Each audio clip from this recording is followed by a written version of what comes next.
Here's your winner and the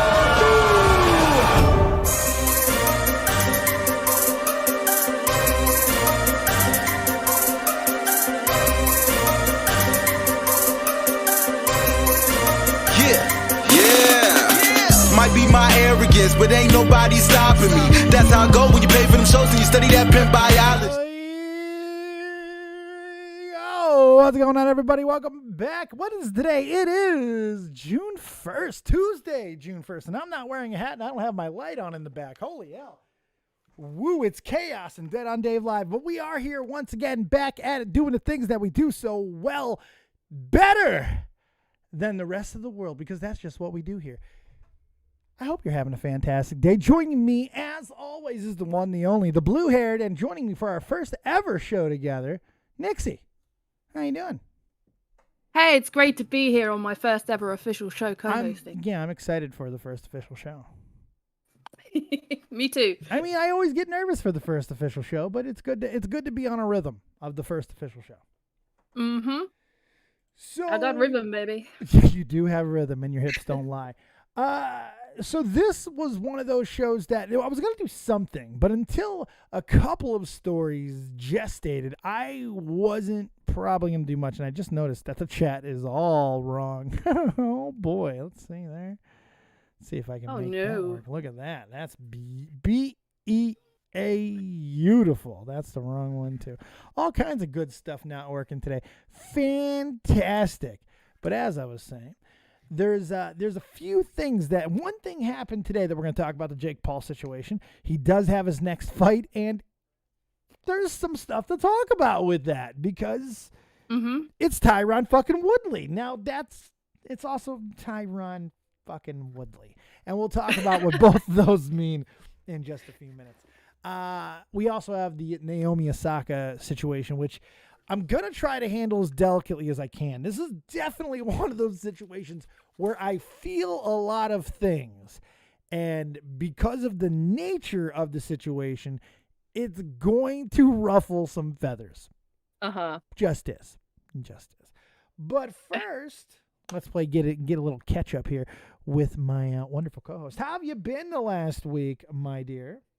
I've been good. I got a new piercing and a diath. What did you get? I think you pronounce it daith, but therefore it squeezes a pressure point in the certain part of your ear. They're supposed to help with migraines. Oh, is this one of those old wives' tale, or is it real thing? Is science? You know what? If it's a placebo, it's a placebo. But I'd rather not. I'd rather believe in it and then maybe get some effect from that placebo than to not believe it and then think, I just spent £25 getting my ear pierced for no reason. But I already had one, and I did feel like the severity of the migraines they weren't as bad. They weren't as crippling. Like, I didn't lose my vision. Okay. So I'm hoping having the other side done, they'll just fuck off. Right. So great. Are you noticing anything so far? No, actually, today I've got a cracking headache. I've got a Psyduck fucking level migraine right now. But and you were just in the other room listening to fucking metal with me. What is wrong with you? You literally. I came in. I pressed live and I was blasted and I was like, "Fuck me." I know you got nailed too. Now knowing that you had a headache, which I did not know you had a migraine, let alone a Psyduck fucking level migraine, I wouldn't have done that to you. But I didn't know that, so boom. You know what? For good music, I'm always willing to suffer. Well, that's true. We did listen to some good music. So that's something I want to tell everybody in the chat. And I see you guys. TKO Rising, Wild Dork Chew, The Fake Ass Twizzle, all you good people. And Nixie, she's in there too because look at pulling double duty. We're going to start getting a little bit more structured. I've been talking about it and I've been putting things into motion, but I haven't gone full bore with it. Now we are. Now we're rolling the ball. Now, morning streams, you're going to see them a lot more often on Twitch. Going to be I'm going to stick the Fall Guys in the morning. Get it in the rotation. Get it in the basket. It's an easy hour to do. It's coffee. You guys can play with me. It's good times. But the big one is the shows are going to come back more regularly. We have a new show in development that I'm about to start bringing in where it's going to be a music building show. I'm excited about that. I'd be excited for that one. Everyone should be, especially after what we just did in there, which was a little taste in a way. Very, very excited. Just some of the stories that were coming naturally from talking and listening to music. It's going to be fucking baller. I'm very excited about that. But leading into all of this is leading to one thing, and I haven't said it yet, but I think everyone is understanding it. I want Dead on Dave Live back to where it was. I want my show back. I want you guys back. I want this back. Dead on Dave Live, in my opinion, was one of the best fucking podcasts of the bunch in a very loaded era of live streaming. Now, me, Tommy, a whole bunch of others, we were doing it before everyone, got the lucky of having the algorithm suck the dick of the live streaming for a while there. We were doing it for years, and I don't think it gets any better than this show. And I'm back to being able to do it full time again. At least I think I can. The Whatnot Shop takes a lot of time, but it gives me a lot of downtime to be able to put stuff together. And I also happen to have the second half to the copious fucking aura, and that is Nixie. And that's something I haven't had in the past. I'm gonna do my best, but I always think with the people, like especially the Mush Puffs and everyone, like such a community feel, like everyone has such great nostalgia for your shows. Like you always get people come in and be like, oh, do you remember when you did this happened and that happened? And being a noob, still being the newbie, the fucking John Dorian, I am always happy to watch clip shows and do fucking and talk about shit that's happened because it's just so fun. It's fucking great seeing people passionate about it. It's great, and I have had a fantastic time with the nostalgia. And don't worry, Jack, I got you in just a second. You just hang tight. I got something for your fucking ass. Don't even worry about it. It was the nostalgia a few weeks ago that kind of got me going, because as amazing as nostalgia is, it also, I'm not has been. Like, what am I getting nostalgic about here? I'm coming into the prime of my fucking life. I'm looking back on these things that are some of the worst periods of my life. Like, quite literally. I was trapped in a body hell. There were things going on behind the scenes in podcast world that no one will probably ever fucking hear about. I had more stress then than I do now, and that's fucking saying something.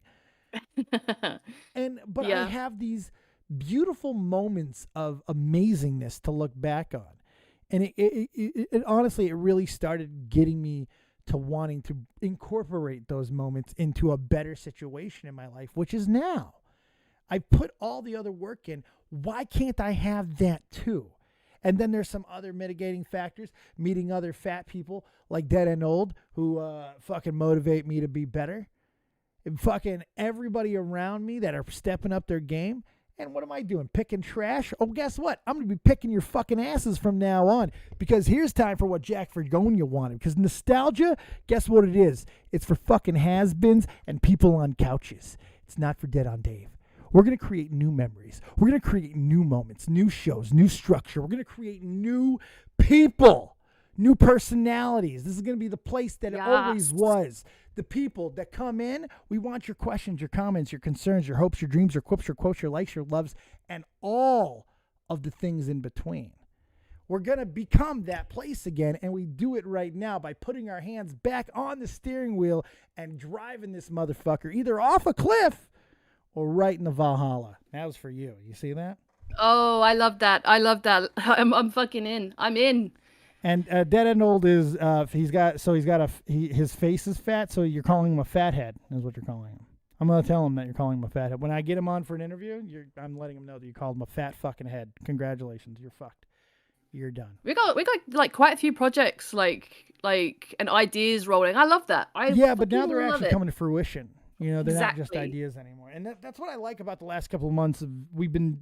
It's been crawl, walk, run. We've done our crawl. We threw some ideas. We've had a couple shows. We've done a couple things. Tried to get some structure going. Had some success. Had some fucking failures. Learned what I needed to learn. Did some walking. Started getting the Dead on Dave lives back. I think they've gone well. And now I think I'm ready to start running again. The Trash or Treasure is starting to do what it does. So, what? Fuck you, Pimpin' Pete. Pimpin' Pete is not Philan. There's no way that Pimpin' Pete has been Philan this whole time. I refuse to. He's been fucking with me lately, and you know why? It's my fault. You see, I thought. See, I told Pete that I may have had information on him because me stupidly thought Pete actually would have left a piece of information in a fucking Gmail thing or something, right? So I told him what I thought I knew, right? And then he sends me a fucking video of him creating the message, because you can create whatever you want. There was what I thought I saw was just another illusion. And oh God, I fucking hate Philan and Pimpin' Pete now. I'm gonna fucking time them both out. I don't like being fucked with. God damn. But you know what's God great? damn. Pete is actually fucking with Philan more than he is me, which is great, because I know he's not Philan. I know Philan. You know what I want to see though? Before we should set a goal, and we should set like some sort of like celebration goal to come to. But I want to see this channel get to 10K. That's what I came back for.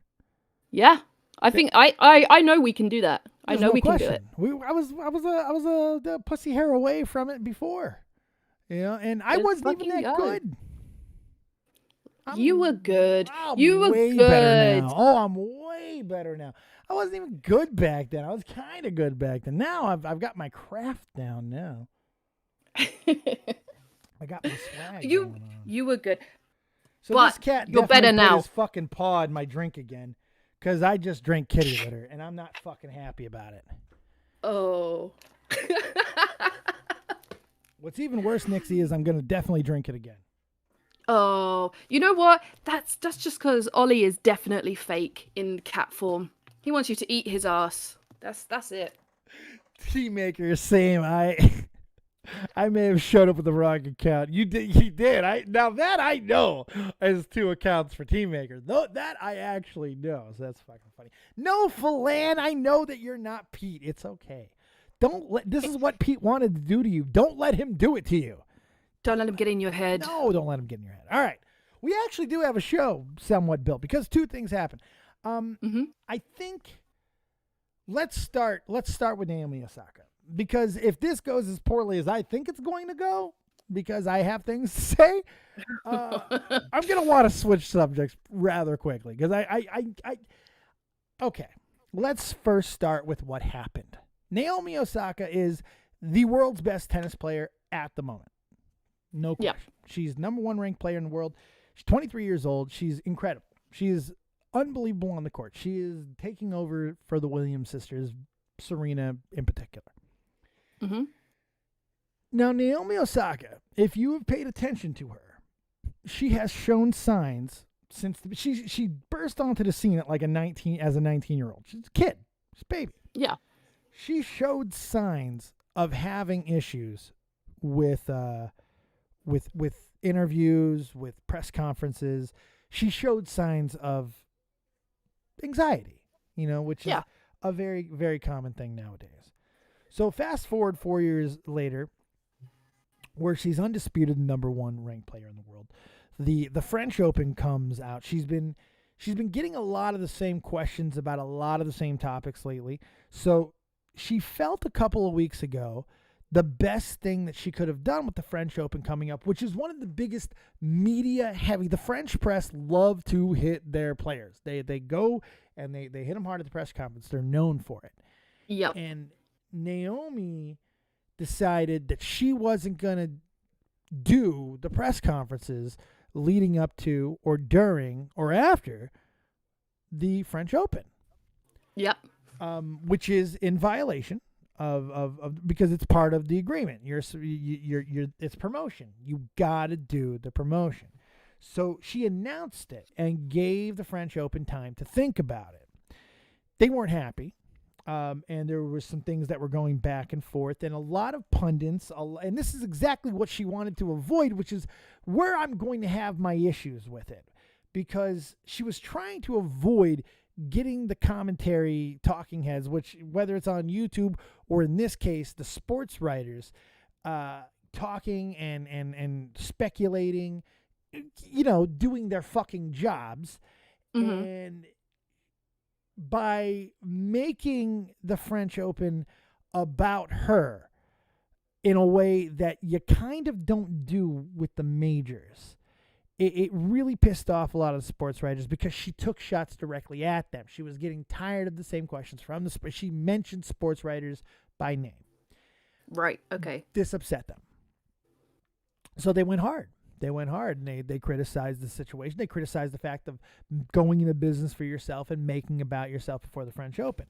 A lot of people were calling for fines for her, and then the French Open did announce there would be fines if she decided not to participate in those. But people were asking for more because this is la-di-da-di. Nobody skips press conferences in tennis.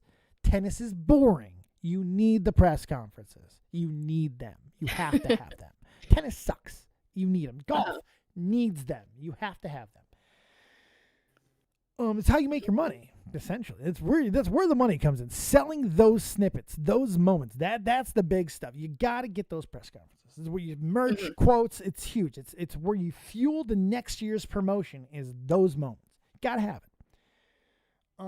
Okay. People were asking for fines, even banning her from the tournament this year if she would not want to.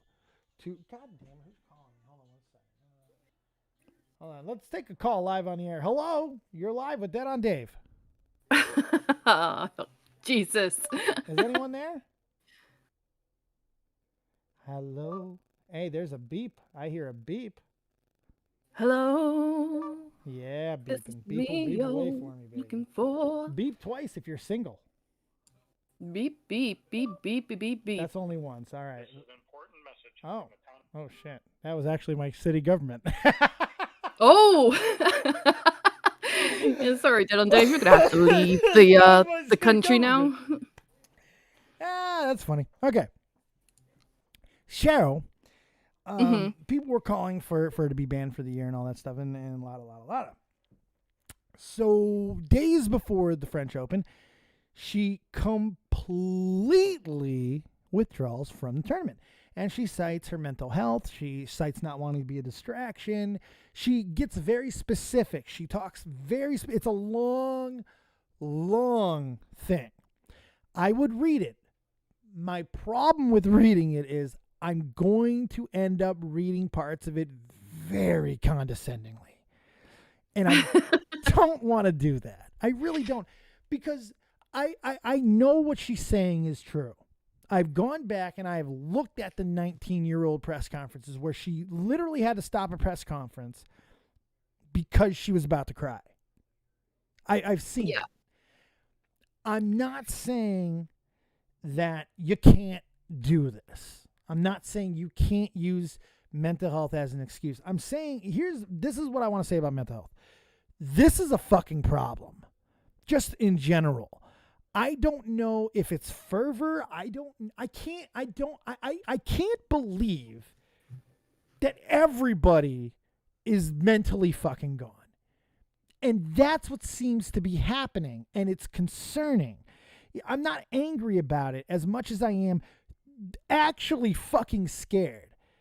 Everybody can't handle anything, and it's getting a little fucking much. Success kills you. Failure kills you. Is there any way to be happy in this fucking life? Because that's what that's what I'm getting from this. And it's concerning me as a 38-year-old man trying to get his life back together. It's fucking crazy to me. That being said, she did the right thing. She just handled it about as poorly as you can. By announcing it beforehand and not making a full decision, she did exactly what she was trying not to do. She created a much bigger problem for herself. She could have done nothing. She literally could have just pulled out and then sold an interview to Oprah or whoever she had to talk to about her mental health 6 months, 3 months, a year down the road. If you're struggling, the worst thing you could do is make a spectacle. And 2 weeks ago when she made the announcement that she was not going to do the press conferences, that's exactly what she did. She lit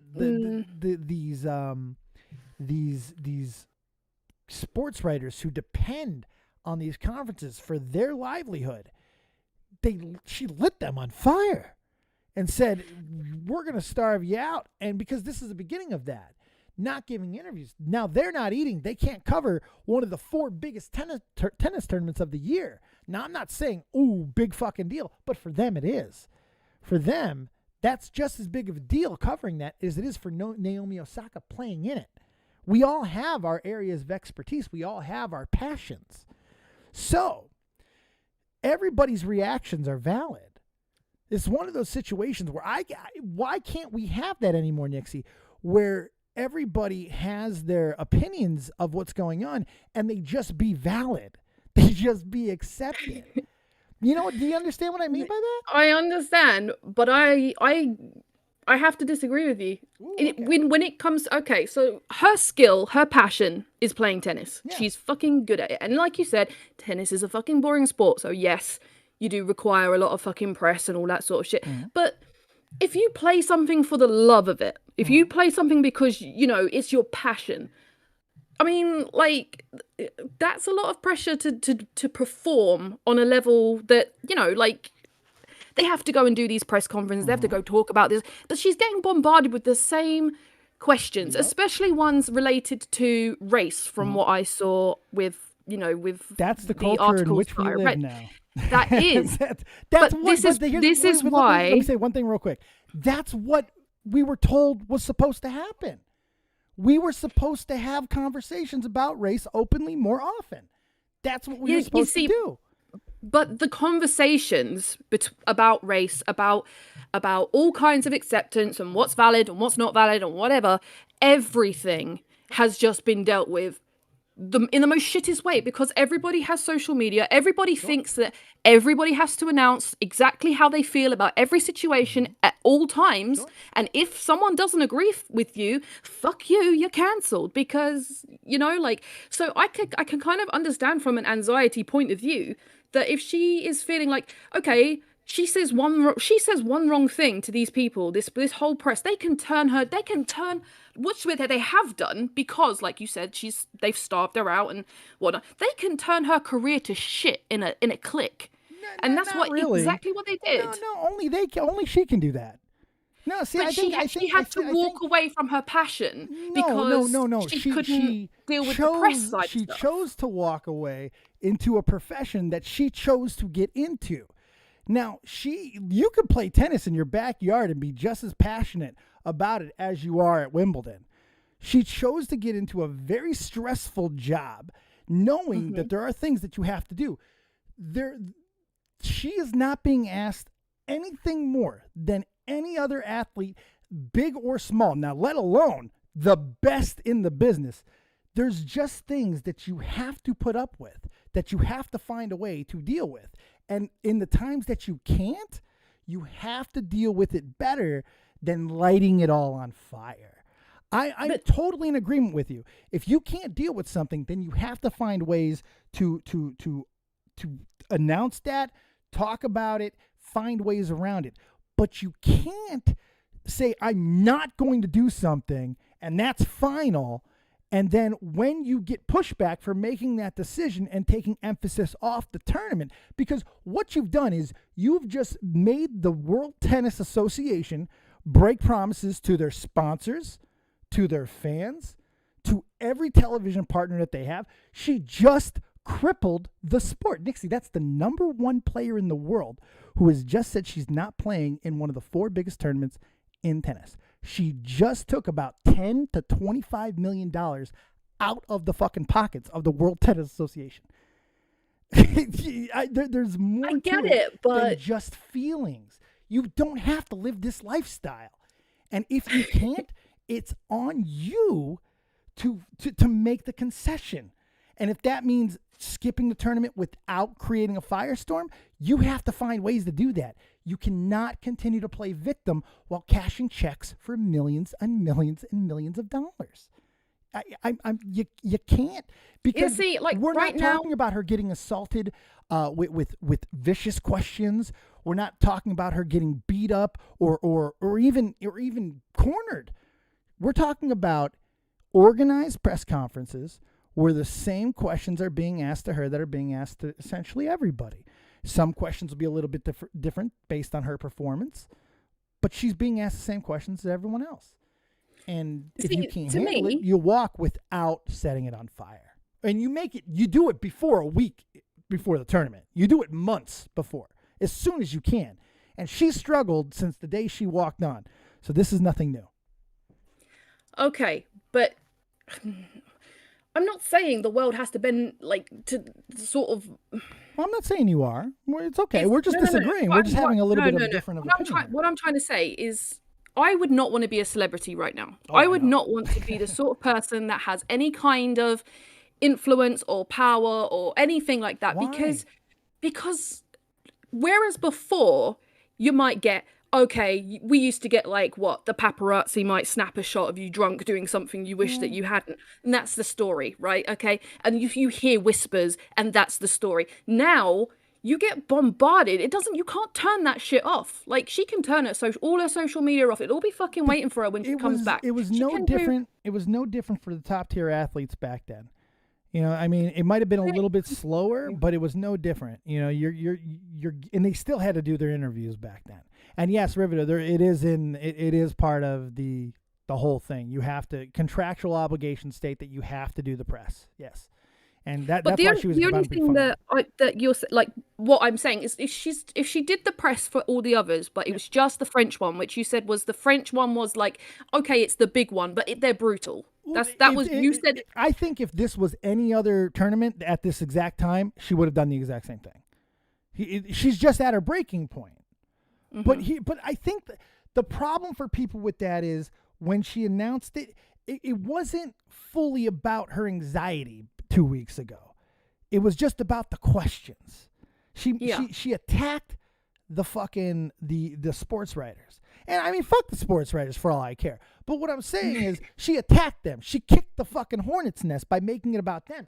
If she goes a month ago, goes to Oprah, goes to anyone else that is a fucking media whore that will make sure her story gets told, she can talk about her anxiety levels going into these things. And that way she has a clear path to the French Open knows, Wimbledon knows, the US Open knows, the Australian Open knows. They all know now.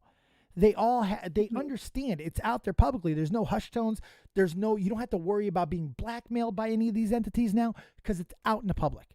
And this is how it's worked for a while now. Everybody uses it. That's how they do it. And that's how the shit really gets done. You have to put it out in that way because that's how you control your narrative. She chose not to do that. And then when the backlash came, it's my anxiety. That looks sus to people, and they're going to question you more. It doesn't matter if it's true or not true because now you've left reason for doubt. And that's unfortunate for Naomi Osaka because I feel she's incredibly important to this sport. So how old is she now? 23. She's 23. Yeah. I remember being an absolute fucking hurricane of bad emotion at the age of 23. Like, she came into this game, you said 19. 19 is so young. Yeah. So Well, it was even younger than that. That's when she young. got her fame. I think 19 is when she beat Serena. Yeah. I mean, at that, to me, personally, as someone like, you get to 18, everyone goes, oh, you're an adult now. But you're not really an adult. You're not really an adult till you're like 25. Because you just These don't... top-level athletes, though, they kind of are. I grew up around them. They're treated differently. You know, they're treated like show fucking ponies, and they're treated like adults. It's kind of sick. It's yeah, sick. but like at the end of the day, to me, I'm like the idea of like my own kid at 19 having to deal with that level of fucking stress. Like, to me, I'm like, okay, if she don't want to do the fucking press conference, don't fucking do the press conference. But I don't know. I don't think any. This is going to make me sound really, really fucking up. Back in my day, we did. But like, it is the up and coming generation that seem to have this, like, this is my anxiety. I am now in this anxiety box. We don't do anything about it. Because, like, before, like, okay, I'm all for. Sorry. I'm all for, like, better mental health, like, everything, advocating for like more communication, more help with anxiety, more help with, everything. I'm a very, very big advocate for it. And I've said this to my own daughter so many times because she suffers massively with anxiety. And I've seen her completely fetal on the floor underneath a table at school because she couldn't deal with it, kind of like, I don't know why. It is just an up and coming generation thing. They are all a little bit more fragile, if you want to put it that way. Do you know what the difference is? But Do you know what the difference is? There's only a small difference between the generations. And it's very small. Is it now we're paying attention to it? No, because we always did. I've been watching fucking old TV shows back. This mental health shit. This is nothing new. It's cyclical. This comes back. This is nothing new. But the difference is these younger generation kids, they don't know how to stop their mental health from infringing on others. And that's the difference. Because that question is no longer asked. When does my problem start becoming other people's problems? And when it does that matter? The problem is no one's thinking about that anymore. I have to be validated right fucking now. And that's how people are treated. And that's how they're told that's how it works. And that's a major problem. That's a bigger problem than anything else. Because everybody has fucking problems. I've been doing this for almost a decade. You heard me before we started the show. If you heard my breathing, I freak out before every time. But I push the fucking button because I choose to do this. I choose to do it. But I'm agreeing. I definitely agree with you on that point. I'm just saying, like, the way I'm trying to teach my own daughter with it is, like, I say to her, don't put yourself in a box. Right. Don't say I have anxiety, therefore that means I do nothing about it. Sure. Because you can have anxiety, but you still have to live. You still have to do things. You still have to take that step, and every small step might be a massive step to them. And I'm proud of her for every little step that she achieves, which is a big step to her. Like, fuck the world, whatever. But like for like this, like, I am agreeing with you in the sense, like, this generation, they really don't know, because it has become all about, like, right, everybody now, if they say they've got anxiety, it's now being used so much as a scapegoat by people who probably actually don't have it anyway, all these YouTubers and stuff. Because everybody can't have it. Like, not everybody, unless everybody has it, and we're all just a little fucked up because everybody's the same and we all go through the same exact fucking emotions. We all just deal with them in a little bit differently at different timing, so it never matches up, so we all seem like we're a little bit more erratic than another, but really fucking not, because the world is fucking chaos and this is just how it works. But maybe we are all fucked up like crazy. If we are, we should be scared of that. We should be terrified of that. And there is something to be said, because I wish, and I'm going to end this story on this, because I want to end it on a sort of serious note. Suicide numbers ain't looking good. It's not just an age group. It's not just the gender. It's everybody. Like, I've dealt with this for a long time, because there's one of the highest suicide rates of any group of people is veterans. Soldiers just off themselves. Yeah, it's understandable. There's more stress in that job. Do you know that the average lifespan for a soldier who's done 20 years in the Army is 5 years after they retire? It's fucking terrifying. Fucking crazy. And those numbers have held true for 60 fucking years. That's terrifying. Terrifying. And suicide, I have no respect for it. I've talked about it very, very openly. I don't talk about people who have suicide in very positive, who commit suicide, rather. Did I say who have suicide? I think that's what I said. Who commit suicide. I don't talk about them in very positive fashions or at all most of the time, because of, again, it goes back to, when do my problems infringe upon everyone else's? And suicide is the only people that you're affecting is everyone. I have a problem with that, but I digress. Yeah. I don't want to see anyone kill themselves either. I don't want that, but I'm not a doctor. I don't know how to wave a magic wand and fix all the problems. I don't know anymore.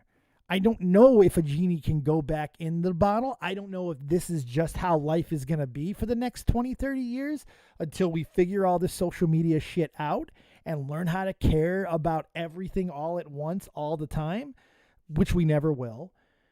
I don't know what the answer is. So all I can do is try to be fair.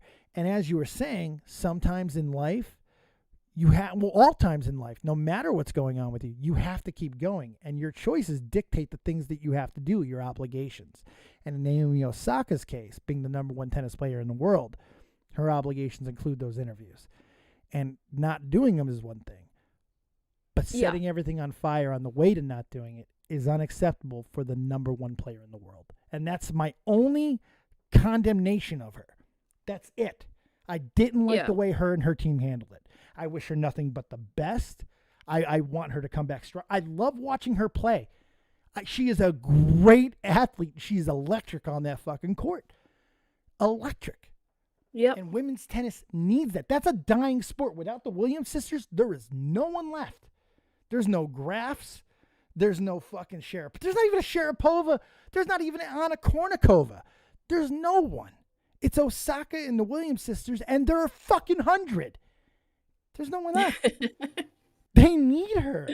This is detrimental. Detra-fucking-mental for tennis. But I know. It's a lot of pressure if too. This girl went out and went and did everything, and then something catastrophic happened, like after the tournament or something. She did do something. That's even a bigger problem for women's tennis. So my takeaway is I'm glad she's not playing. I want her to get right. She obviously needs to fix whatever's wrong with her, and I hope that she does. And that's it. That's all I have. I think that's a good way to wrap that one up. So let's talk about a fucking asshole who hopefully is going to get the shit beat out of him by another asshole who happens to also be washed up and old and on a 4-fight losing streak. You ready? All right, let's go. So Jake Paul, being the insufferable whore, and how you doing, Shadow Scared? How you doing, buddy? Jake Paul, being the insufferable whore that he is, he can't just let Logan have this fight with Mayweather in a few days. No, can't do that. No, not when there's good media out there to grab. No, you can't do that. He has decided to use this opportunity to go ahead and announce his next fight. And before you groan, there is actually a little bit of excitement to this. Now, up to this point, Jake Paul has fought nobody. He fought a YouTuber, a couple of YouTubers. Mm-hmm. He fought a retired mid-30s 5-foot fucking 10 basketball player who had never fought anything. Yeah, an NBA player. Yeah. Ex-NBA player, sorry. Not even a current one. Old. And then he fought Ben Askren, who's also old, who came off one of the worst knockouts in MMA history, and also 2 fucking hip replacements, a knee replacement, and no motivation for this fight. At that point, are you not just kind of beating on an old man? Basically what he did. I mean, he knocked everybody. To be fair, he's gonna claim it as like a win, but we all know that the pickle jar was loosened first. Hey, to be fair, you still gotta knock the motherfuckers out. You still have to do that, and he did. And with Askren, I will say that was the best punch he has thrown as a fighter yet. He hit him clean. That was nice. But the problem is for Jake is he cannot stop his mouth, and Ben Askren has a team, and one of those team members is Tyron Woodley. Now, I'm going to talk about who Tyron Woodley is first before I talk about who Tyron Woodley was. Tyron Woodley right now is a 39-year-old fighter who is no longer with any federation. His contract is up with the UFC. He's not signed with anyone else. He's on a 4-fight losing streak. I believe he's been knocked out in at least 3 of those 4, if not all 4. He's just not a great MMA fighter anymore. What he was at one time, however, was one of the best welterweights and a champion. One of the greatest welterweights on the planet, Tyron Woodley. This guy is a fucking banger. He's not a grappler. Well, he can grapple, but he's not like Ben Askren. Tyron Woodley has got that right hand of fucking doom. Woodley is one of those guys that he had a fucking punch named after him for the power that he has. And even at 39, even in a 10-ounce glove, a boxing glove, that fucking right hand, if it connects with Jake Paul, is putting him the fuck out. I so hope it does. I really hope it does. I'm going to give some credit to Jake Paul for this. Some. Because this is a dangerous fight. This is dangerous. Mm-hmm. There's actual danger here. Potentially. But he's such a cocky shit. I know. And I want him beat up so badly. The thing is, Tyron Woodley, who he is now, is not a very scary fighter. But he's not undersized. He's not small like Ben Askren. He's not small like Nate Robinson. Tyron Woodley is all fucking muscle. There's no fat on this guy.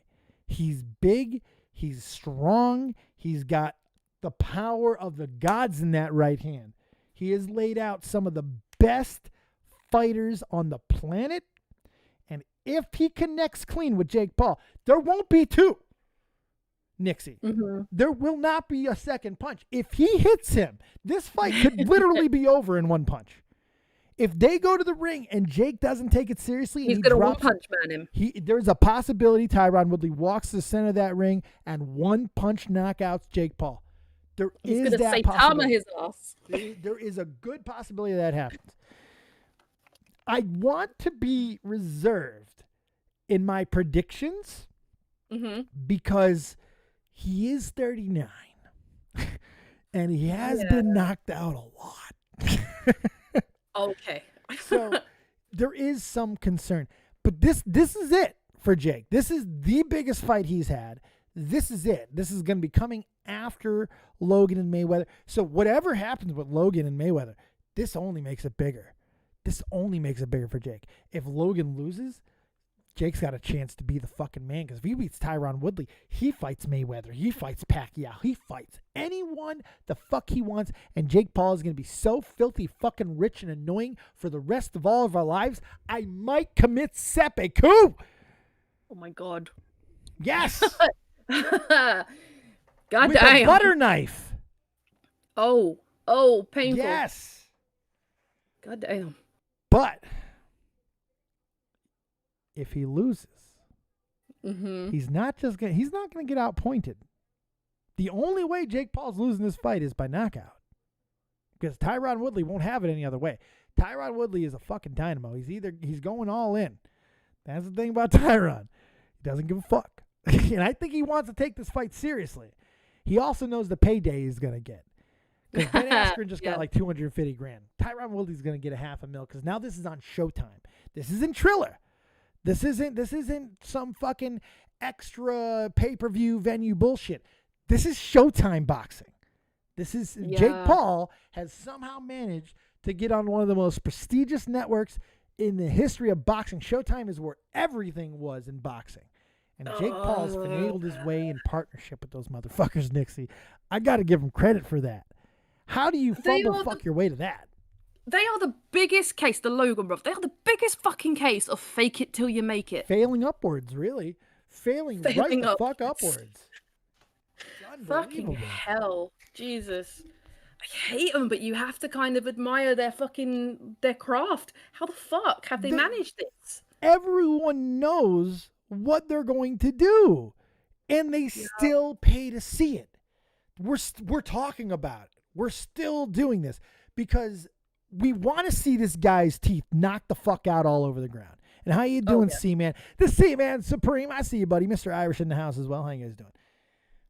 We want to see him beat up, humiliated, and brought down to a different small level. No, that's a different guy, Rivy. Rivy, that's a different black man. They all not the same.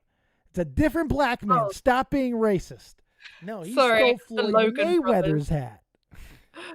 Did you hear what he said about that? What? Who?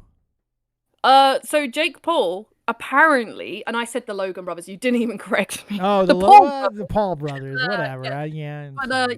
So apparently, the article I was reading when I was reading up about this fight, they had another one saying released today too that apparently Jake Paul said that Mayweather doesn't even hit hard. Well, that's fair. He's such a cocky shit. He said he got 2 hits in that scuffle that everyone's seen. Everyone fucking seen it. And he said he got 2 hits in and he got a black eye, and he said that he doesn't even hit hard. He told his brother, don't worry about it, he doesn't even hit hard. Well, apparently. okay, so Supposedly, come on. I really, really hope that that's true that he said that. Because in that scuffle, Mayweather probably got to use 15%, maybe. And he blacked fucking Jake's eye pretty easily. Mayweather has never been known as like a super heavy-handed knockout. He's the greatest defensive fighter in the history of boxing. He doesn't get touched, okay? However, you look at the records, he's got quite a few knockouts. It's not like he doesn't have any. He used to knock a lot of motherfuckers out when he was young. He learned, you don't need to do that. A 50 in a row unbeaten? He's 50-0. Yeah, I mean, 50-0, technically 49-0. I mean, is the official number of professional fights. I don't know if the exhibition counted as technically 50. I don't know how that all works. But he's undefeated, and I love that Jake Paul, who's got 3. One of them being a fucking YouTuber, the other a retired NBA, another one being a 39-year-old 2 hip replacement fucking and he's like squaring up to this 50-0 fucking.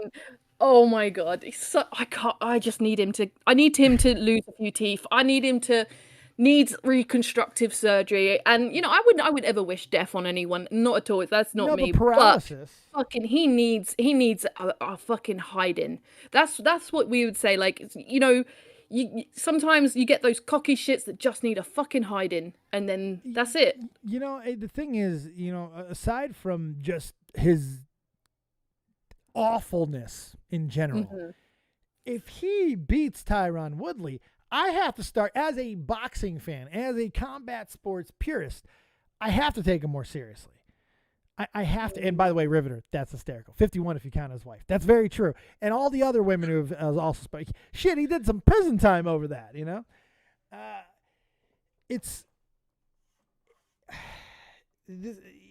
got to start respecting something. Look, Tyron Woodley was, Ben Askren was a good fighter. If not great before the UFC. If not great. He was good. If not great. But he was a grappler. He's great grappler. Elite grappler. Top tier grappler. But maybe not elite fighter. He was a good fighter in a weaker pool of fighters. I don't know how good Ben Askren would be in a boxing match. It just doesn't make sense. Tyron Woodley is a different class. We're talking about, there's no question, there was a time where Tyron Woodley was in the discussion for pound best fighter in the UFC. There's no question about that. I remember him. I remember those fights. He was killing motherfuckers. This is the first fighter that he's actually challenged that you'd say, okay, if he knocks this guy out, I have to acknowledge that he's fucking good. There's still going to be buts because he's 39. But he's lost 4 fights in a row. But he's been knocked out. That changes you fundamentally. It will still not be enough to fully, unless he really embarrasses him. If he picks him apart with precision boxing, and he's ducking and weaving and moving around, showing all these new things, and he's peppering Tyron and fucking him up real good, that's a different story. I don't see that happening. Because like I said, Tyron's coming in to hit this fucking right hand, and that's it. He's got an overhand right that he throws.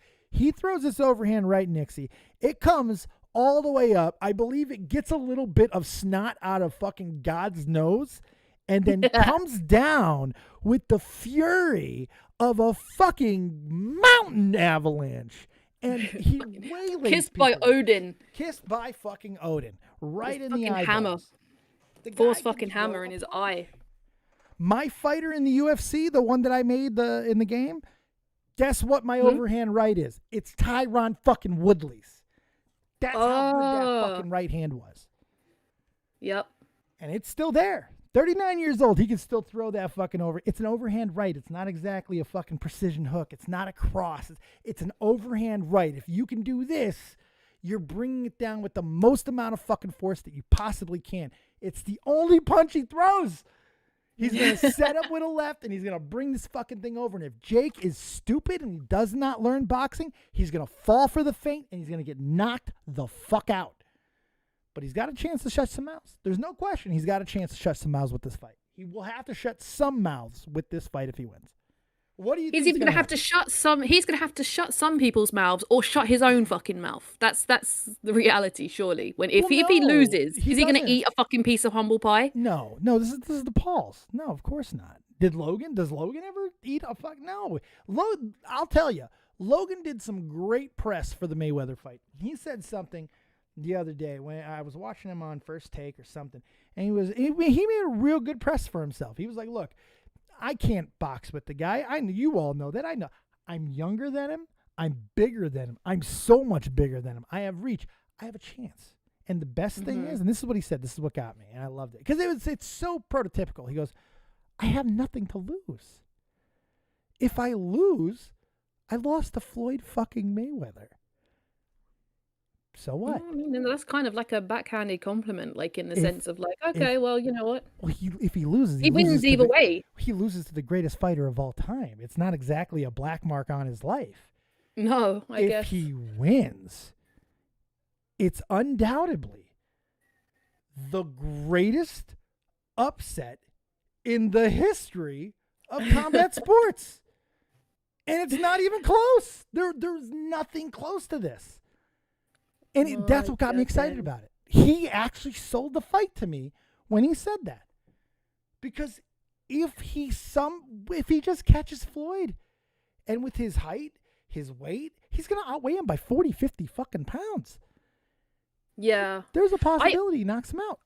I remember having this conversation with you on the last live, but even though this is my first official, but show. What are you talking about? There was no last live. It's the first official show. Come on. I remember having a conversation where I genuinely went and looked Logan up like more recently than what I remembered him, because I just remember him being quite scrawny. He's fucking huge now. He looks like Ivan Drago from Rocky IV. He looks huge. It's fucking ridiculous. And he cut so much weight, and now he's so. 4, 5, 6 months ago, when he was doing the shows, he was talking about this. It was coming out, and he was looking really skinny and gaunt. I was worried. I was like, this doesn't make sense. Now it's starting to make sense to me. He broke himself all the way down to build back his body to be in the right shape for this fight. He trained like a professional fighter. I noticed that. He's never done that before. So out of the two brothers, you have more respect for Logan than you do Jake. As a fighter? Okay, so I felt when they both first fought, I thought Jake possibly had more natural ability and maybe a higher ceiling. I liked what he did in that fight with Deji. I saw some things. I saw some fundamentals. His athleticism, both of the Paul brothers, I've always put over their athleticism. Those are elite wrestlers in Ohio. That's not a small fucking thing. Okay, I know enough to know if you're an elite wrestler in Ohio, Minnesota, and a couple others, you're a bad motherfucker. You are top tier athletic. No question in my mind. So taking that, I always gave him the athletic respect. It's just everything else that just kind of went with it. You know, it was everything. If these were two completely new people, we didn't know their fucking personalities, you might just be like, fuck, I could root for these people. Right. But because they've got so much fucking history of just being complete internet morons that we're just like, I kind of want them to lose. Garbage. Yeah, human pieces of garbage. And with Logan, I was more impressed with Logan as far as his physicality, like the look of his body in that first fight with KSI. He looked like a real fighter there. He was ballooned up. He was swelled. He looked great. He physically looked amazing. He didn't have a fighter's body. He had a bodybuilder's body. He had a dude bro body. That's all he had. Show muscles. Yeah, exactly. The ones that you get on the beach that like they probably still couldn't like lift very much, but they look like they can. So here's what I think happened. This has been a long negotiation with this fight with Floyd between him and Logan. I think originally, for leveraging the fight, Floyd was forcing Logan to fight down to his weight. He was going to make him fight around 180, 175. I think that's where he was going to make him cut to. And because Logan looked so fucking skinny. So skinny. Yeah. And then I think because I remember at one point the negotiations dropped off and it looked like the fight wasn't going to happen. I think Floyd needed the fight to happen. More than like, this dude gets into so much trouble and spends so much fucking money. He carries a duffel bag full of $1 million wherever he goes. He needs money. And he's got like 17 fucking kids and who knows how many potential fucking restraining orders and hush money. Yeah. But he wanted the fight to go on. I don't think he's scared of Logan Paul at all. Again, I'm talking hypothetically when I'm talking about Logan Paul actually connecting with Floyd. Floyd's fought tall men. He's fought bigger men. He's fought strong men. Floyd's not a boxer. He's not a fighter. He's not a brawler. He is a sweet science specialist. He understands. I'm not kidding. I wish I was saying that in hyperbole. I wish I was trying to be cute when I'm saying that. I want to take I'm just going to go ahead and announce this now because I want to explain to you why and how the difference is. And this has just made me completely want to explain to you wrestling now. This conversation has completely made me want to take you over the top. So we're going to do something with that. But I want to I want you to understand and see what I'm talking about because now you've got me passionate. Now I'm sitting there fucking trying to explain to you the difference because I don't want you to laugh in derision. There is a difference in fighting that Floyd does. There's math, there's science, there's angles. Floyd can't fucking read, okay? Floyd might be one of the stupidest human beings walking the planet Earth right now. There's a good chance what I just said is 100% true. Right. Inside that square, he's the smartest man alive. There's just something different about him. He's a master of his class. It's not even that. It's not just being a master of your class or your era. Floyd Mayweather is not a fighter that you could put in an era and he would get destroyed by that era's fighters. Floyd, in any era in the history of combat sports, Floyd would have dominated. He's arguably the greatest boxer to ever walk into a ring. You can make the argument for him. I'm not trying to be dramatic. That's how great this guy is. It's not the same as just being I really want to sell this properly to you. There's videos that break down his reaction time, his reflexes, his ability to see, his vision, his angular, the way he rolls He's his Goku shoulders. Ultra Instinct. Yes. Essentially, it's exactly what he is. His mind and body are working independently. That's exactly what it is. Yeah. When he's in that ring. If I had to guess what will happen with Logan and Floyd, Logan is going to try and chase him all over the ring. He's going to try to... If Logan was smart, what you do is you cut the ring in half. You make that ring as small as humanly possible. He has the wingspan to do it. You keep your arms out wide. Yeah, you're going to eat some jabs, but you're going to cut off the range of motion of Floyd. That's the only chance you got. And the other good thing about keeping your hand out wide, you can throw big overhand punches. Probably the thing that Floyd's not going to be expecting too much of because it's reckless. It leaves you open. But if you can wrangle him into an area of the ring and then you can bring your hands in and try to get a punch or two, you have a chance. Will Logan have the intelligence to do that? Probably not. You know, from some, like, obviously, I told you before, I've done kickboxing. I went to nationals. I was pretty fucking good at kickboxing. It was one thing I was really good at. And yeah, being able to know and plan in a second what your opponent's going to do, where you need your footwork to be, where you need your hands to be, when you're going to dive, when you're going to duck, when you're going to dodge, you know, like the whole shit, the whole fucking shenanigans, right? But like that, some people, they just act on impulse. They just get it and they just know. Like some people switch off. Their brains just switch off because their body knows what to do. And that sounds like, you know, that's how great you Floyd can't is. teach that. No, yeah, exactly. You can't teach that. That's something that comes around once every fucking like a comet, you know? It's a fucking shooting star. Right. You don't see that every fucking day. Floyd's Rocky Marciano. He's Sugar Ray. He's Joe Louis. He's Joe Frazier. He's Muhammad Ali. He's all of them. He's a GOAT. One of the greatest to ever step into a ring. So here's my prediction. Floyd's going to keep Logan. See, that could go two different ways. Floyd might have to put him out quick because athletically, Logan has gassed before, but that was a different body type of Logan. Different body type. He's different. He's built differently now. I doubt he's going to gas out. I don't think he's going to. I don't know if you can treat him like you treated Conor McGregor. That might seem funny to some people because Conor McGregor is a much superior fucking fighter than Logan Paul ever could dream to be. But I think you got to be a little bit more. You know what to expect from Conor.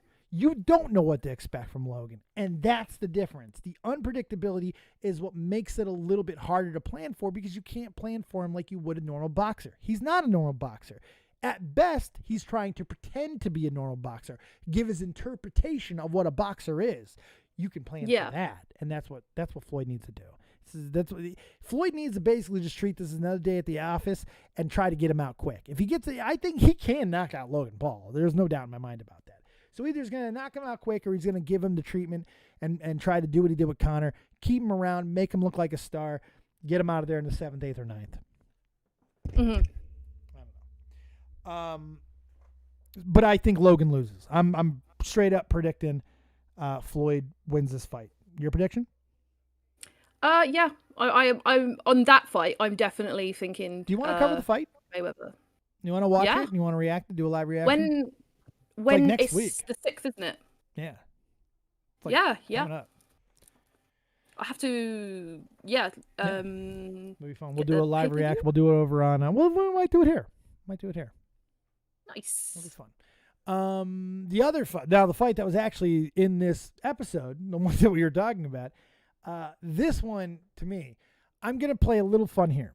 My real prediction is Tyron Woodley knocks out Jake Paul 45 seconds into the fight. The fight doesn't go a minute. That's my real prediction. Here's my fantasy. Yeah, that's my real prediction. Do you have a real prediction? I don't know. I think Jake's going to piss us all off and he's going to last a little while at least. No, I think he's going to knock him out. I think Woodley's going to win this fight quick. But let's have fun for a second. Ultra fantasy match. Let's just say Jake beats him. Jake beats him convincingly. Ugh. See, he's got a rivalry with Daniel Cormier. Daniel Cormier is probably the only guy in the world who can convince Dana White to do business with Jake Paul.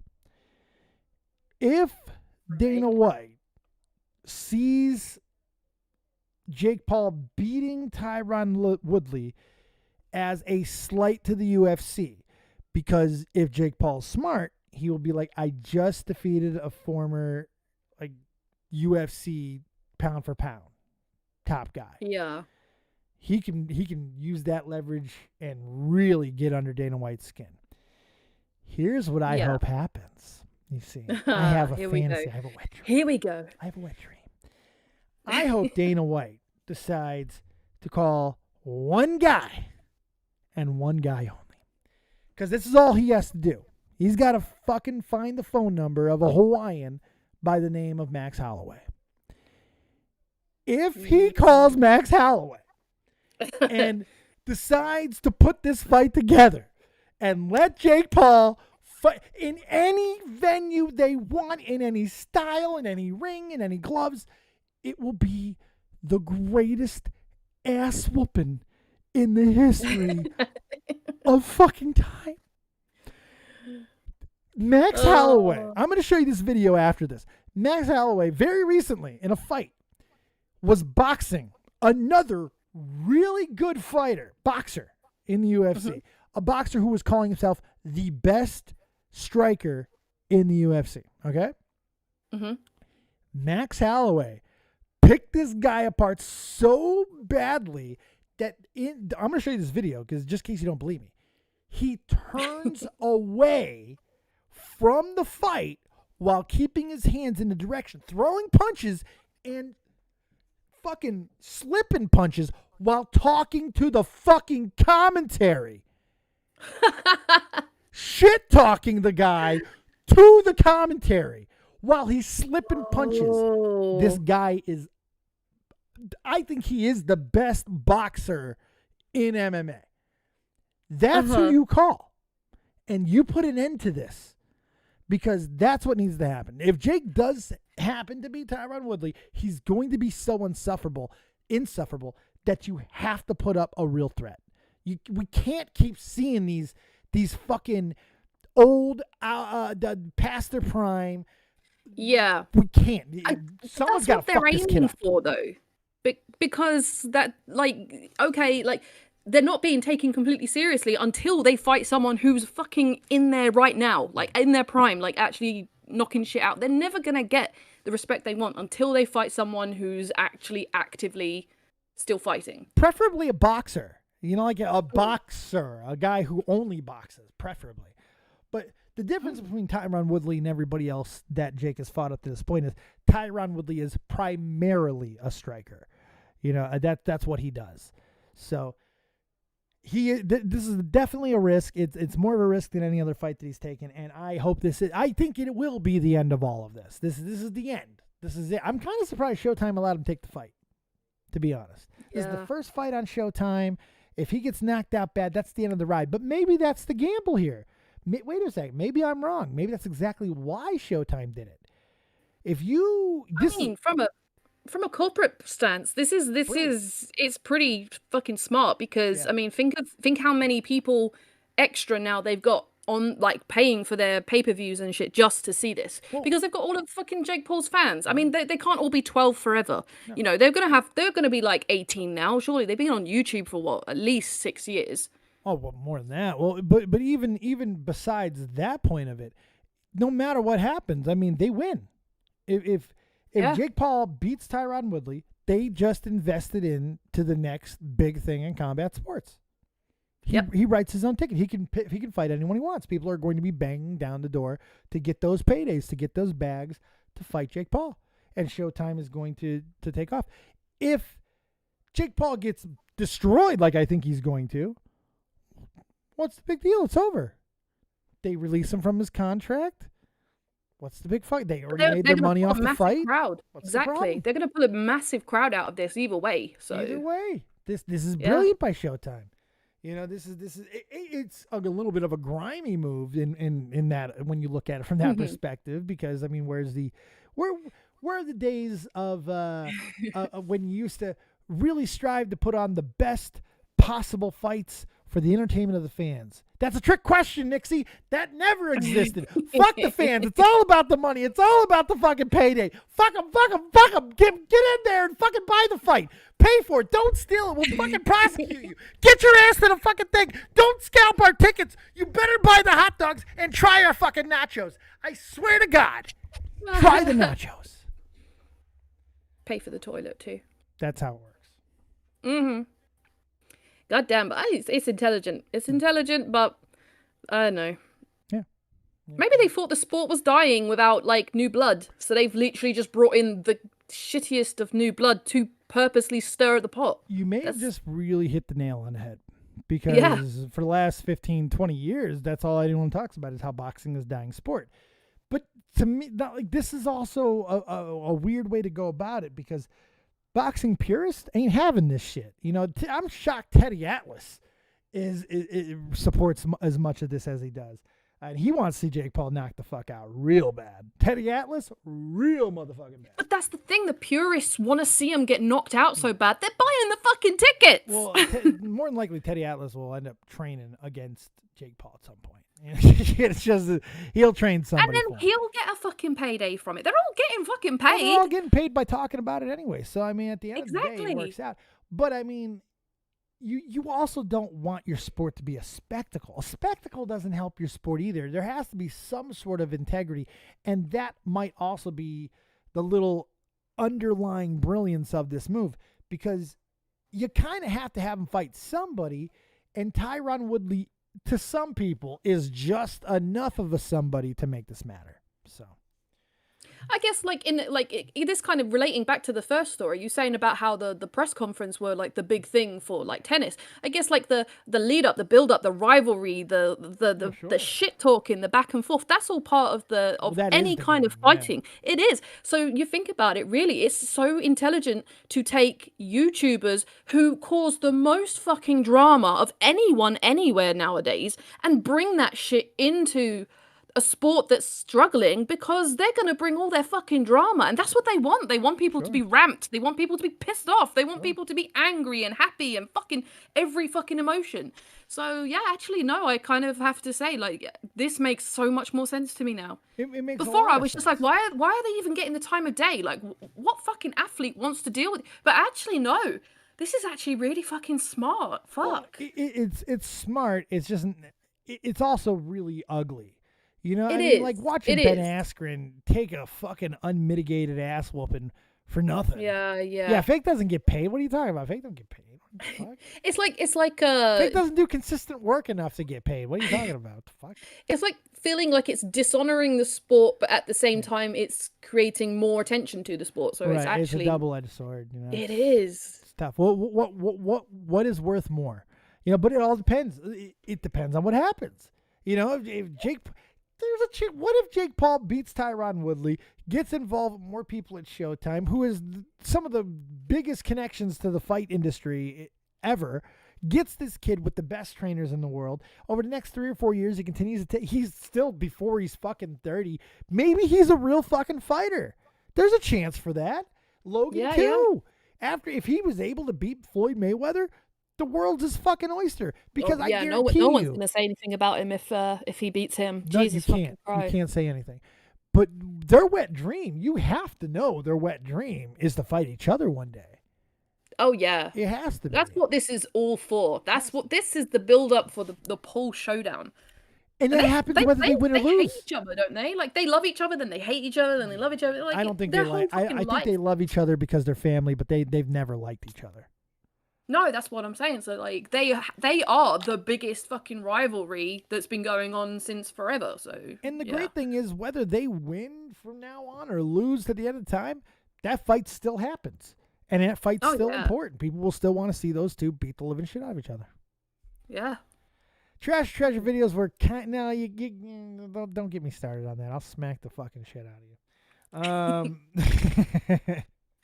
Remember, if anyone wants to come in and weigh in on this, on what you think is gonna.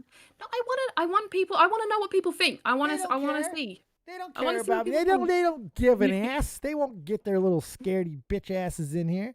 20 people, not a fucking man among them. Not a fucking big nut fucker amongst them. That's right. I'm only talking to I don't see any other ladies in the chat for a change. Okay. You're in a sausage party, Nixie. If you. I'm always in a fucking sausage pie.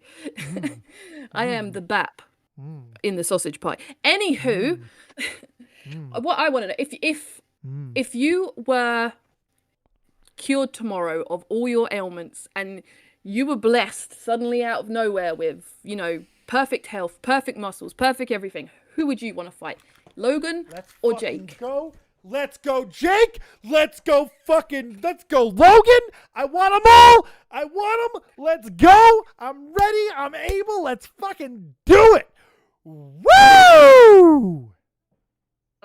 Yeah, I tell you, we'd cause a shitstorm in your name. We'd be like, fucking get in there. Dead-on-Dave is gonna make you fucking die. Alas, I am still a cripple. I know, but this is my fantasy, Dave. This is you said what your fantasy is. This is my fantasy. I will not be fighting. But look at you, getting smaller every time you do that. I swear to God. What happened? When you take your shirt off. What did I do? I didn't. What? Goddamn. Took my shirt off. What do you mean? The funny thing is, what? You genuinely didn't sound like you fucking did that on the mic. So I only just clocked it because there's a delay on the screen. So I didn't even realize you did that, and then I was like, oh, okay. There we go. Woo, yeah, I'd fight them both if I was able. Yes, I'd be challenging everybody. Are you kidding me? It'd be fucking every day. It'd be a new challenge. I want to fight everybody. That's why I have never watched things like wrestling and boxing and all that, because I do get the drive in me that I'm like, I want to do it. It's my turn. I want to get in there. I want to fucking do it. Every time I watch Rocky, I want to be a boxer for about 3 hours. I will never be able to do it again. Yeah, good times. I'm retired. Yeah, right, me too. If I got blessed with health again, yes. Even at 38, I'd take that fight. Oh, God, yeah, if I was healthy, I would have Never challenged lose that. Keemstar a long time ago. Oh man, I would have lost the weight 4 years great. ago because when him and I were beefing, I would have fucking been like, all right, fucker. put the Let's gloves on. no, put up the money to let me fucking train properly and get my health right. Mhm. I'll fight you however the fuck you want. Whatever you want to do. You name the stip. I don't care. It could be tiddlywinks. I'm fucking fighting, fucking you up. Let's go. Oh, It could be greased up fucking brawling. Fucking them up. We have a caller. Fuck my ass. We have a caller. Oh God, bring him in. Welcome in, Mr. Irish. Good God, he's got his fucking mic muted because he's a thick fucking Irishman. What do you what? Unmute you, Dave. don't fuck me. Talk to me, you fuck. What do you want? I wanted to about this. I think both of them will lose. What? Like, What did you just say, Nixie? Fuck Can you. you understand that? He said both of them will lose, but Oh, like, okay. is that like in a Rocky Balboa kind of like they both get knocked out at the same time, like photo finish? Yeah, what happens? no, I think it'll go for a little bit. Or either way, it could get knocked out like really, really fast. So what, and you think everyone- wait, so you think Tyron Woodley and Jake Paul are gonna both lose, or you're saying both Paul brothers are going to lose? Oh, Paul, I think they'll both lose, but how long they'll go for is. We Who need knows? closed captioning, motherfucker. We need sign language out here. We need a motherfucker with signs that are writing calligraphy. That's the word. Because shit, how have you gotten less coherent?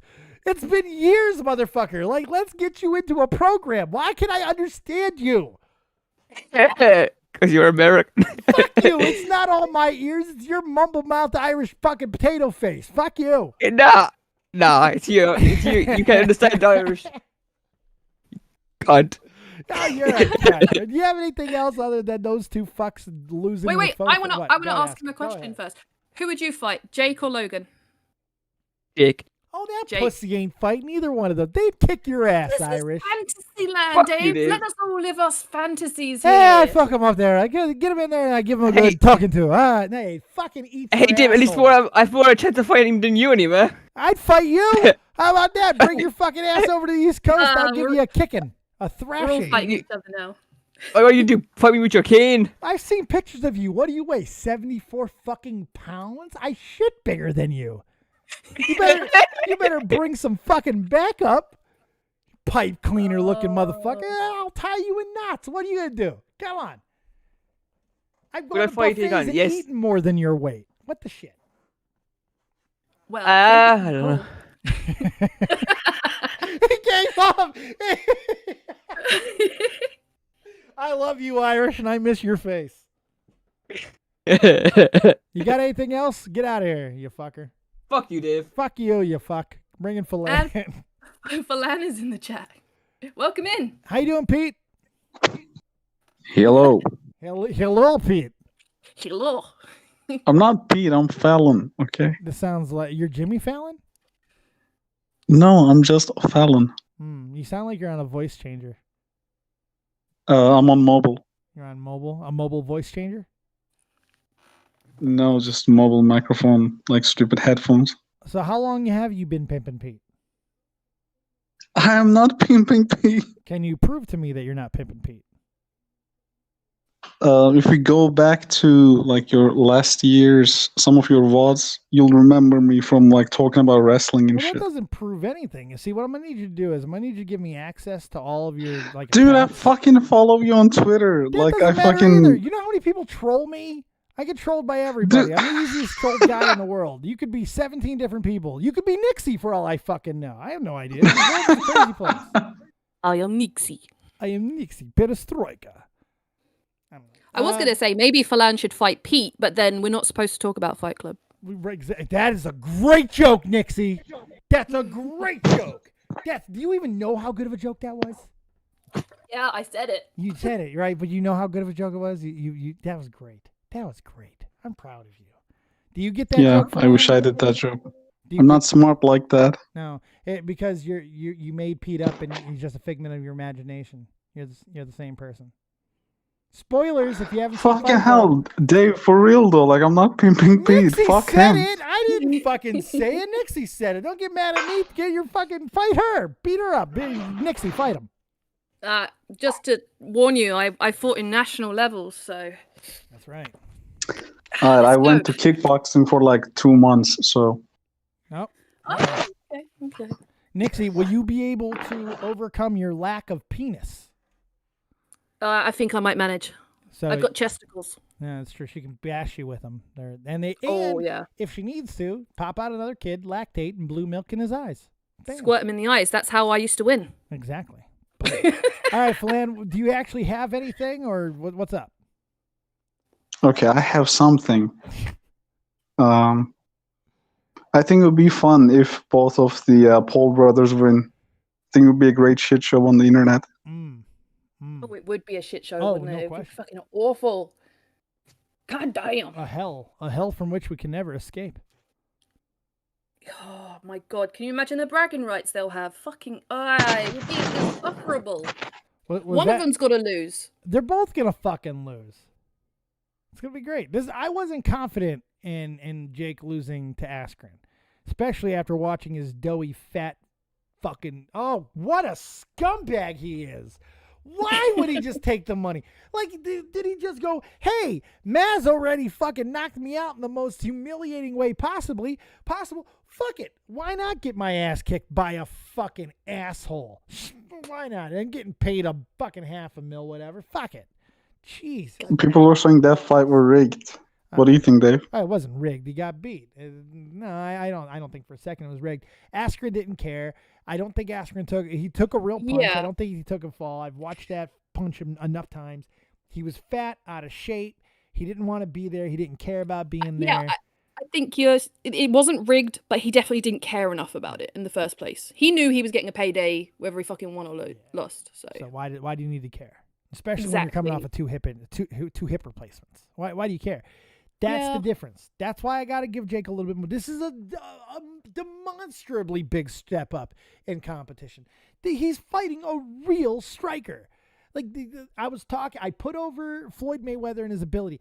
You have to put over Tyron Woodley and what that right hand can do. You have to. You cannot avoid it.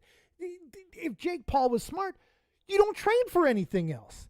You train for the right hand, and the right hand, you learn the feints, you learn his tendencies, and you train for that right hand. You learn to circle away from it, and that's it. And if Tyron Woodley doesn't adjust to that, he loses. That's it. Plain and simple. Yep. Plain and simple. All right, Flan, you got anything else? Just that, I don't know, I like you, Dave. Really, I'm glad for you, like you lost all this weight. Thank you. I appreciate that. I like you too. And I like that you like me. Do you like Nixie? Because that's important. Yeah, sure, why not? Thank you for your enthusiasm. No, love this I community. genuinely like UK's women. So Oh, You well, are so thank fucking you, I weird. am I? I likes the UK's women. Yeah, I sure. love the It's my UK's accent. Women. Yeah. No, you're just fucking creepy and weird. Get out of here. Stop hitting on my co-host. Get the fuck out. All right. Yeah, good.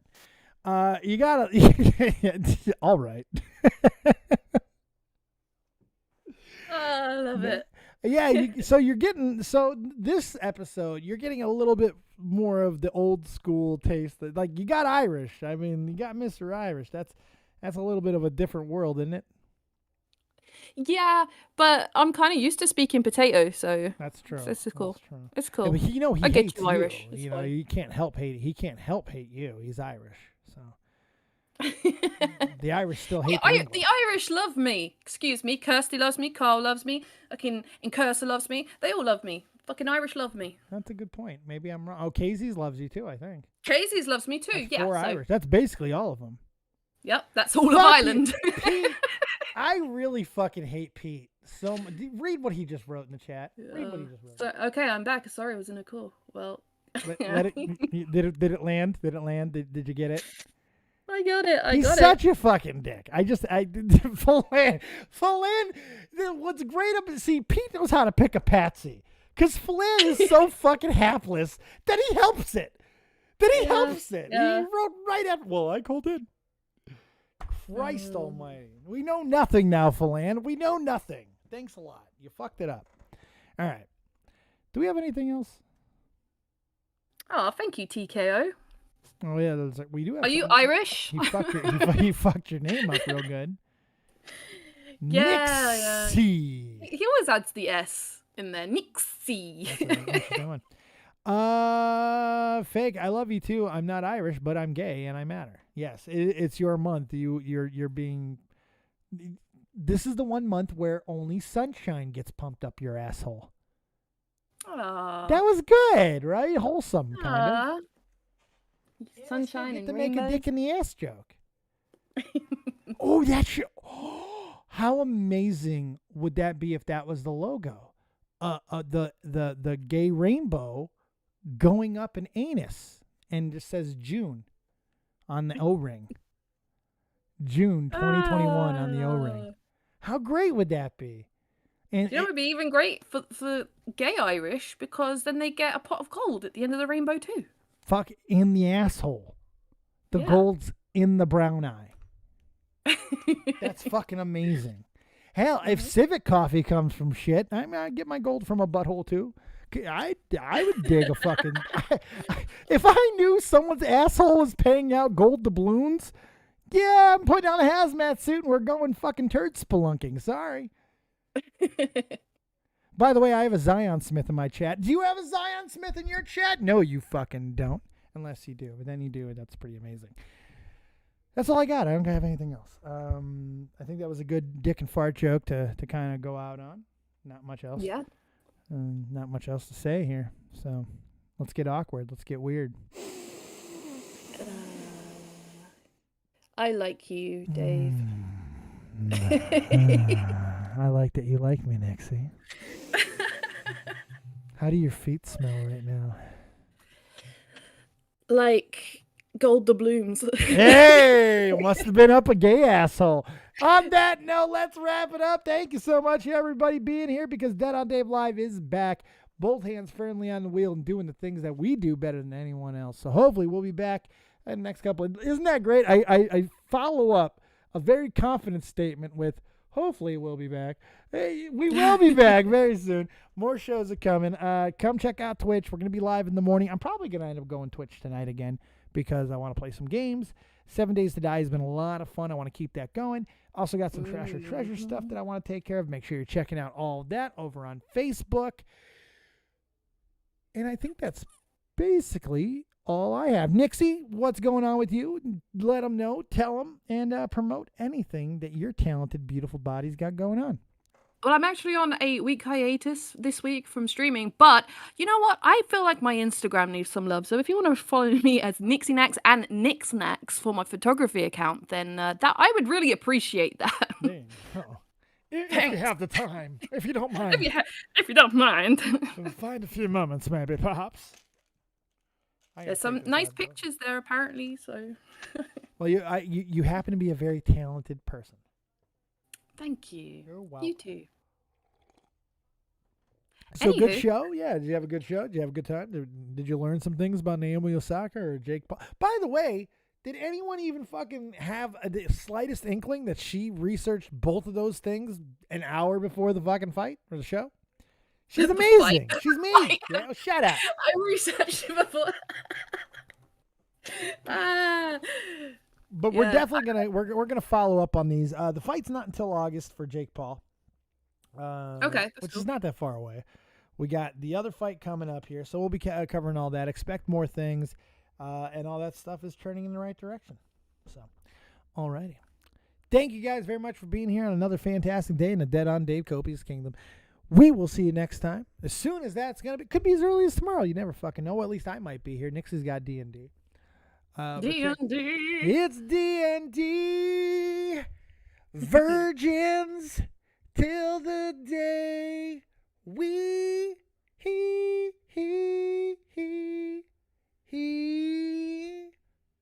1, 2, fuck you, die. We're out of here. Keep it